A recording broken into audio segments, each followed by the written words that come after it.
Ladies and gentlemen, it's time to talk about the Hoosiers. Welcome to the Inside Indiana podcast. This is Editor-in-Chief Ken Bikoff, along with publisher Ed Magoni, and Inside Indiana writers Zach Osterman and Sean Morrisson. And folks, if you love recruiting, and I mean really love recruiting, then you won't want to miss this week's podcast. It has been a festival of AAU tournaments over the past couple of weeks. Zach, Ed, Sean, a whole bunch of our folks from Inside Indiana have been on hand to see the prospects who will be the stars of the college basketball world in just a few years. And Zach, I wanted to start with you. You were up at the Adidas Invitational, the giant event held up in Indy. Who were some of the stand-ups up there in Indy? Well, I think everything has to start with Jeremy Hollowell. I think he played out of this sort of reputation he's carried around for a while that he's maybe a little lazy. He's just a real laid-back kid if you know him. And sometimes that can come across as a level of disinterest. But, at Adidas, he was strong on the dribble. He shot the ball really well. He finished through hard contact. I saw him step in and try to take a charge from a kid who's going to Southern California to play offensive tackle. He played like an elite prospect, and like someone who legitimately now can play the 2, the 3, or the 4 in college. He looked like the player that caused Thad Matta to once wonder if he was not too distant, not too far removed from a player like Evan Turner. Another name to mention would be Demetrius Jackson, and I know Ed's got a lot to say about him. He had a very good tournament. Derek Walton, another 2013 point prospect, along with Jackson from Michigan. It was our first chance to look at him. He's picked up some IU interest recently. VJ Beecham played very well. He just picked up a Notre Dame offer, I believe, yesterday. And though he's not really on the IU recruiting radar, a lot of fans will be familiar with Aaron Harris because he plays on that same team, Indiana, with Hollowell and Yogi Ferrell and Hunter Perea. Harris had an excellent tournament and might have earned himself more high major looks. I know Wisconsin is pretty interested. I think he just got an offer from Dayton. So he's another name to mention, even though he's not an IU recruit per se, but certainly worthy of mention the way he played last week in Indianapolis. Ed, who really impressed you at that event?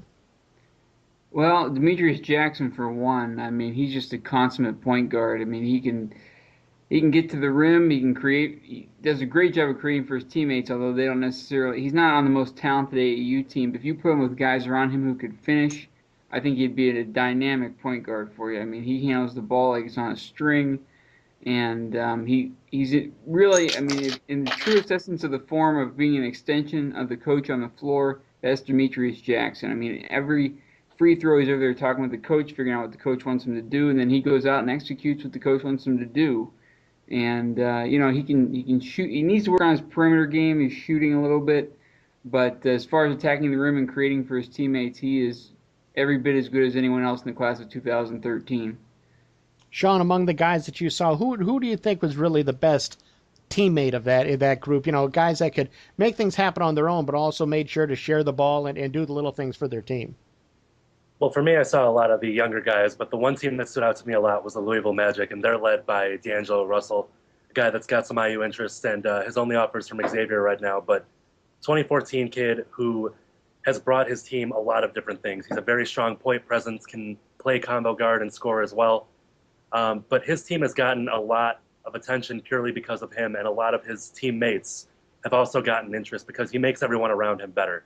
And I'd say, honestly, from looking at him, he's the most talented kid on that team, but he brings up the talent level of everybody else there and puts them in a good position for some college interest as well. So I'd definitely say Louisville Magic are in a good place because of D'Angelo Russell. Zach, I wanted to ask you about just, you've been watching these guys develop as the AAU season's gone on. Who's really stood out as the guy that's taken the biggest strides along the way? I think Hollowell would be a candidate mostly because he lost that time to injury. He looked pretty good on a new team in April, and then he got hurt and he lost about a month. And it feels like he's just now maybe getting back to health. Colin Hartman really, I thought, looked a lot stronger at Adidas, and then also at Best of the Midwest. I think his offensive game is becoming a little bit more well-rounded. He's more than just a three-point shooter now. He's sort of learned how to use his size to his advantage on defense, and I don't know how much that'll translate to the college level because 6'7" isn't as tall in college. Obviously, it isn't as it is in high school. But I think you're seeing he was a 3-point shooting forward coming into July. I think you're seeing a much more well-rounded Colin Hartman, and a Colin Hartman that's adding some strength to his game as well coming out of it. So those are the two that stand out the most to me. Now, Zach, you mentioned the best of the Midwest. You saw the Adidas Invitational event up at Indy. What did you see at the best of the Midwest that kind of stood out? I think Zach Irvin, shooting guard for Eric Gordon All-Star 16s. He's always been a good shooter, if a little bit streaky. I think he's polished his offensive game up a little bit more. He can shoot spot up. He also likes to shoot off the dribble. I saw him at Adidas and at Best of the Midwest sort of show an ability to maintain really good balance, to squeeze off shots from tight angles with a hand in his face, those sorts of things. Drawing a lot of Big Ten attention. I think Michigan maybe most strong right now, but it really seems like he has sort of put some polish on his offensive game and turned himself into an even more threatening offensive player. Nayat, I know that you spent a lot of time there, and Sean as well. Again, who really were you impressed by at that event? Well, Zach Irvin definitely stood out. As Zach was saying that, he's polished his offensive game. There's no question he's light years ahead of where he was a summer ago. As far as, he was just basically a 3-point shooter, and now he's evolved. He actually is their backup point guard when Xavier Turner comes out of the game. And he does a pretty good job of handling the basketball for a 6'6" guard. I mean, he's well-rounded now. I mean, he attacks the rim well. He can finish in traffic now. He's had a little bit of strength since last summer. I mean, he was probably the player of the tournament for the 2013 kids. But in my mind, the other guy who stood out quite a bit, before getting injured, was Colin Hartman.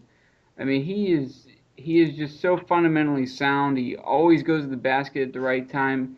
A lot of times his teammates don't necessarily see him do all these little things that could result in more scoring or whatever, but he's also rounded out his game nicely, and he's really blended in with the new team with the Eric Gordon All-Stars from the beginning of the season when he was kind of lost in the mix and lost in the shuffle. Now he's a very integral part of that team, and I think he's going to be a heck of a basketball player. Ed, is there a former Indiana player that Hartman reminds you of?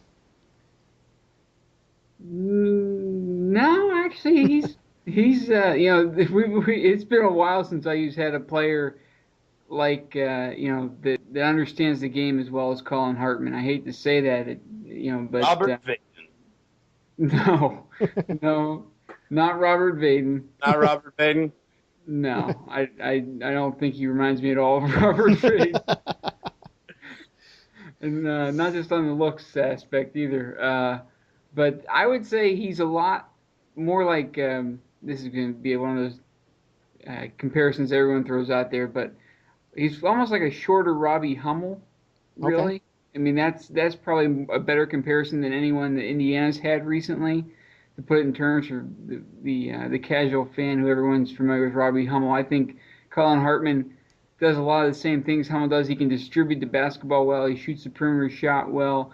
He's got a decent mid-range game. He can get inside and finish. I mean, he actually dunked on a couple of people at the Best of the Midwest. Now, granted, like Zach said, the competition wasn't that good, but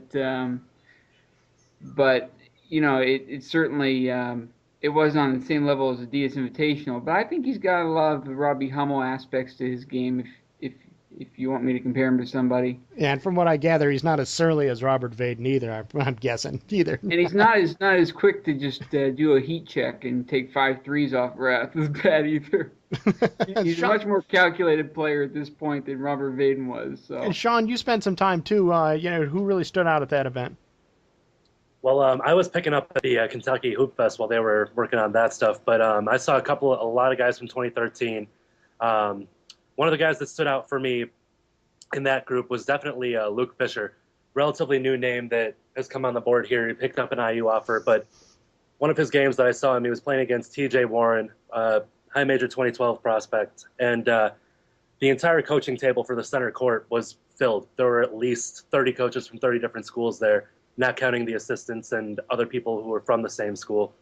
And he's a banger for a kid his size. I mean, he's relatively small, at least around the waist and in terms of girth, but he blocks out really well. He sets good screens. He's not afraid to take shots away from the rim. And I think his ability to get to the glass especially really stood out to me, and the ability to create a seal and keep other people from getting to the glass, also very important for a kid who's in the class of 2013 and still really hasn't developed fully into his body. He has a very high IQ for his age. I think it's important to note, too, that Fisher is a name that I think a lot of Indiana fans should pay attention to. As Sean said, recently picked up an IU offer, but I know IU sits very well with him right now, and they're interested in potentially adding either a point guard or a big man in that 2013 class. I would mark him as one to keep an eye on. Well, Zach, it takes me right to my next question I was about to ask you, in that we've thrown out a lot of names. Some of them are already IU commits. Some of them have been on the radars for a little bit. But, which players do you think that really came out at all of these events where Indiana's really targeting them as guys that they want to really go after and push to get? Well, I would put Fisher as that number one name. Jalen Coleman, the 2015, obviously don't expect his process to move too quickly, but 2015 guard, he's going to Cathedral. He'll be a freshman. He's already got an IU offer. I know they hold him in very, very high regard, as do a number of other people.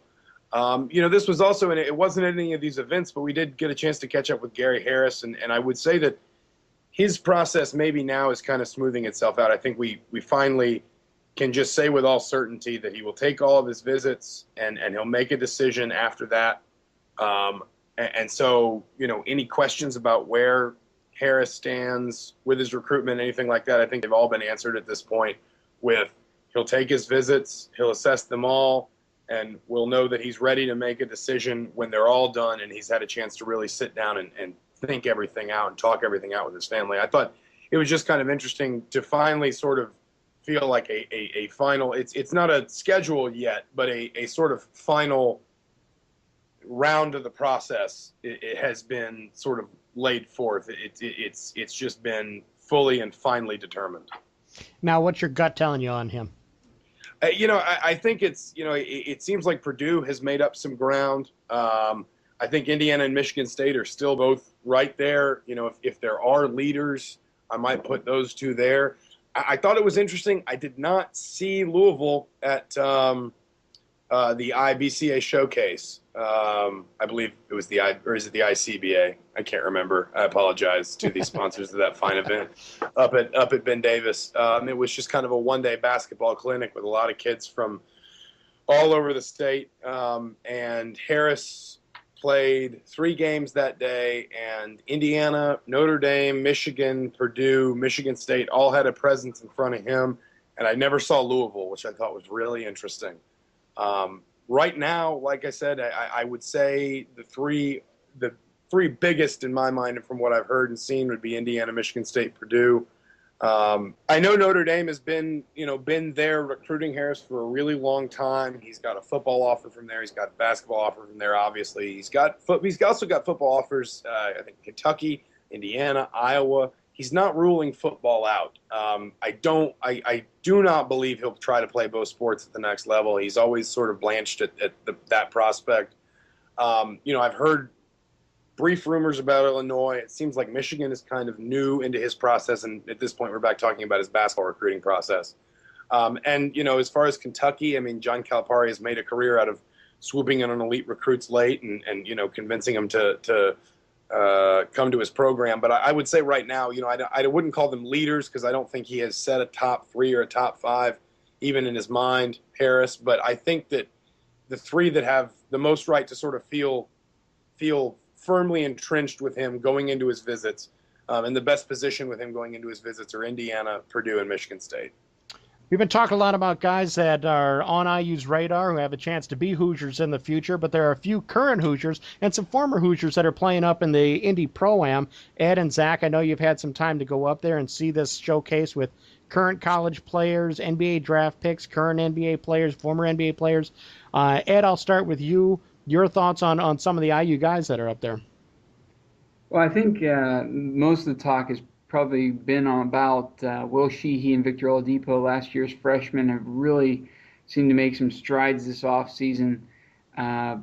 They both look stronger and quicker. You know, Sheehy probably he's wearing a long sleeve shirt most of the games. That may tell you he needs to get a little bit more strength on his frame. But Oladipo for certain has really filled out nicely.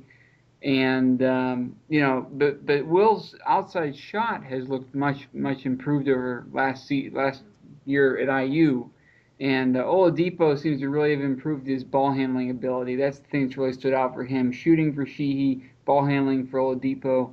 I think those two guys have made some serious strides this offseason, and it's only been several months here since the end of the season, so they've come a long way, and they're playing against good competition, which can do nothing but help them against former and current NBA players and high Division I basketball players. So I think it's a great event for these kids to be taking part in, and certainly it's only going to benefit them in the future.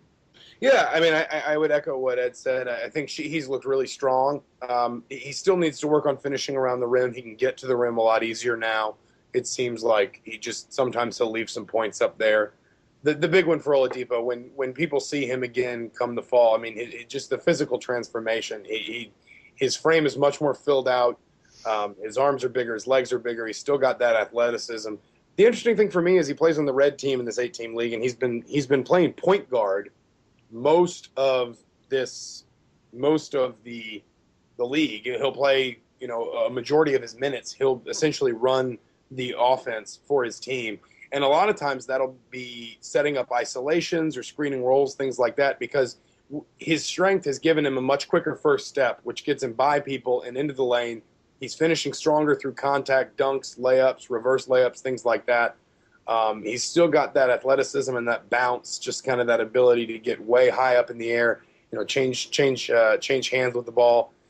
He's been the one that's really jumped out to me, that could push, for more playing time, maybe even a starting role in the fall and into the winter. And then I think you've seen Jordan Hulls has definitely added strength. It's harder for him because he's playing on a team with Shelvin Mack, who seems intent on using a summer pro-am to prove that he's an NBA point guard. He belongs at that position in the NBA. So Hulls, seems like when Shelvin isn't around, isn't in the game, Jordan sees a lot more of the ball. But he still just kind of displays that natural sort of point guard, directing everybody around, things like that. And Christian Watford's there too. He's looked just kind of like he's sort of polished his game a little bit more. He's gotten a little bit stronger, a little bit more athletic. With Cody Zeller, in the fold this year, maybe he can settle more into that kind of role as a wing player, sort of a three. And then Tom Pritchard and Matt Roth are both there. They play on a team with Bonzi Wells, who shoots a lot. So they don't see a heck of a lot of the ball. Pritchard appears pretty slimmed down. I think we asked him, he said he was a little overweight and he was trying to get down to 245. And we asked him where he was about 3 weeks ago, and he said he was at 249. So, I mean, he's trying to lose 4 pounds. So, I mean, those guys, I don't think they've played poorly. They just, it's not really a league. It's a league for a lot of people to kind of do their own thing. So. Well, and finally, to make a real quick switch here to the gridiron and the recruiting trail on the gridiron, I wanted to ask you, Zach, everybody's wondering about the future of Columbus quarterback Gunner Kiel and kind of where Indiana stands with him. What's the latest on Gunner? Yeah, well, it was, the consensus was that it was 4 schools: Indiana, Oklahoma, Alabama, Missouri. Oklahoma and Missouri have now both taken commitments to quarterback. Which seems to have kind of, by deductive, process of deductive reasoning, narrowed the field down to IU and Alabama. It's still sort of a silent game, a silent treatment kind of thing. It's not really a good phrase to use, but I mean, there's been a lot of radio silence, I guess was the phrase I was looking for, from the Kiel camp itself. We've heard a lot of different things, that maybe he was going to commit with James Winston, who's a dual-threat quarterback out of Alabama at Elite 11 this week. Steve Wiltfong debunked that rumor. The thing that I guess the common wisdom is he'd like to get it done before his high school season starts so that it's not hovering over him there, and also because he's going to be enrolling in whatever university he chooses in January. I think Indiana's still right there. I think that that if it's down to IU and Alabama right now, I think Indiana is still right there. You can make a pretty easy positive and negative for both sides. Alabama is Alabama. Indiana's closer to his home. Indiana's where both of his brothers are actually going to be, because his oldest brother, Drew, will also be enrolling in grad school in Bloomington in the fall. So, you can make a pretty easy case for either side. And now it's just kind of a waiting game at this point. I think that the Hoosiers have, a pretty good shot at him.